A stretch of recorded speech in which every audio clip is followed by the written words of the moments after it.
Bismillahirrahmanirrahim.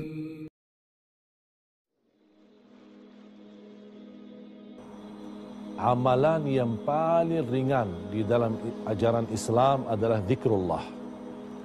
Ringan di atas lidah, berat di atas timbangan, dan dicintai Allah.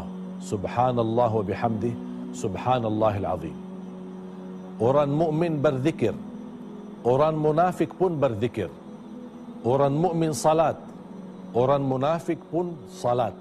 Terus bedanya apa?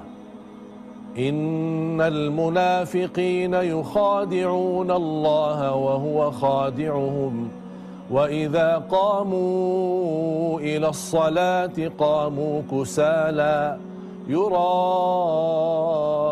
an-nasa wa la yadhkuruna Allah illa qalila. Orang munafik salat, tapi salatnya malas dan riya. Kusala yura'una an-nas wa la yadhkuruna Allah illa qalila. Orang munafik zikir, tapi zikirnya sedikit. Makanya kita harus menghindari dan melamatkan diri kita dari sifat kemunafikan. Salat yang tumakninah akan menantarkan kekhusyuan. Salat yang nikmat akan menantarkan kemuliaan. Termasuk salat malam. Syaraful mu'min salatul lail. Kemuliaan seorang mukmin adalah salat malamnya. Di antara zikir dan istighfar adalah doa Nabi Yunus ketika kita ingin terhindar dari musibah dan COVID-19.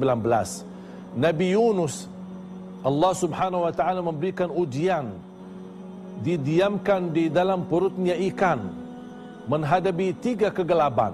Gelapnya malam, kemudian gelapnya kesusahan dan fikiran, gelapnya laut, kemudian yang ketiga gelapnya perutnya ikan. Tapi Allah bisa keluarkan Nabi Yunus dari 3 kegelapan ini dengan munajatnya dan doanya, La ilaha illa anta subhanaka inni kuntu minadh zalimin. Boleh menjadi wirid kita setiap waktu dan setiap saat dalam kondisi yang kita hadapi ujian COVID-19. Nabi Yunus kata Allah subhanahu wa ta'ala, kalau bukan tasbihnya ini, bisa Allah jadikan Nabi Yunus dan didiamkan di dalam perutnya ikan sampai hari kiamat. Kira-kira kita mau didiamkan oleh Allah dalam ujian ini berlama lagi? Makanya kalau kita ingin disegerakan oleh Allah subhanahu wa ta'ala dan terangkat bala ini, tolong jangan lupa kita berbanyak salawat dan berbanyak doa Nabi Yunus. La ilaha illa anta subhanaka inni kuntu minadh zalimin. Di antara amalan yang sangat istimewa, khususnya waktu sahur, dan ini sangat dianjurkan oleh Allah subhanahu wa ta'ala dalam Al-Quran, bahkan Allah puji mereka, adalah istighfar.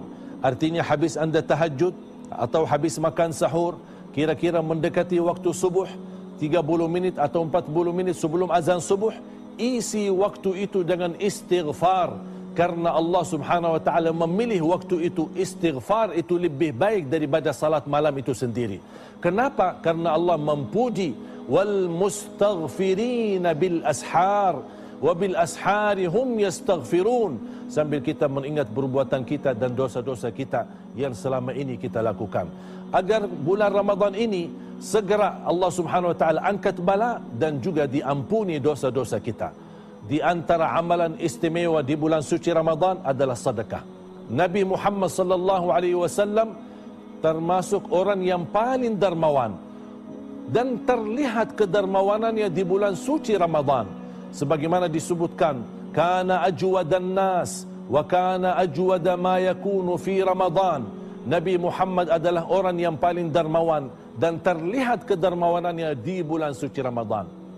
Tapi ingat, ada satu hal, dan saya yakin umat Islam di Indonesia suka bersedekah, tapi selalu tertinggal doa ketika bersedekah. Niat untuk apa sedekah kita? Salah satu sedekah yang terbaik adalah sedekah subuh.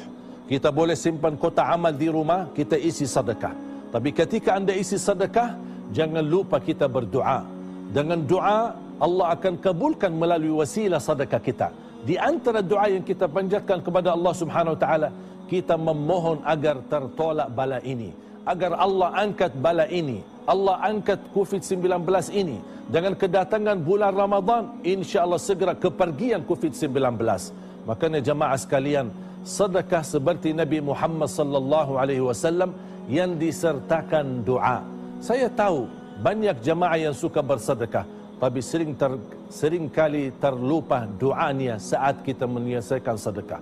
Salah satu contoh atau salah satu cara ketika kita bersedekah, ya Allah, aku mohon titipkan pahala sedekah ini untuk kedua orang tuaku.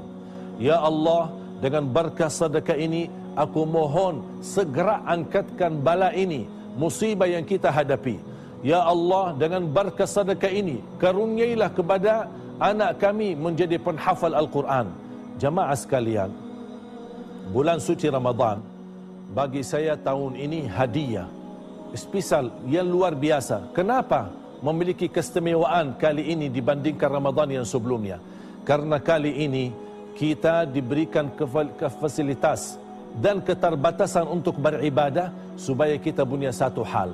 Tidak boleh ada hal yang mengganggu ibadah kita. Urusan dunia, urusan nafkah, urusan keluarga, urusan apapun sudah dihalangkan oleh Allah Subhanahu wa taala. Dengan wabah corona ini, kita harus sibuk menunjukkan kepada Allah Subhanahu wa taala. Seperti orang hamba berkata, ya Allah, walaupun ujian begitu berat kami hadapi, tetap kami insya-Allah akan terus memperjuangkan ibadah kepadamu. Di antaranya i'tikaf. Memang selama ini kita suka i'tikaf di masjid, tapi karena ada wabah corona, apakah kita bisa beriktikaf di rumah? Bisa beriktikaf, karena hakikat i'tikaf bukan soal tempatnya di mana, tapi hakikat i'tikaf bagaimana i'tikaful qalbi, bagaimana bisa kalbu kita fokus dan konsentrasi untuk menajurkan dan kembali kepada Allah Subhanahu wa taala dengan taubatan nasuha. Allah turunkan bala sebab dosa, akan Allah angkat bala lagi dengan taubat kita. Wa ma rufi'a bala'un illa bi taubah, tidak akan terangkat bala kembali kecuali dengan taubat kita.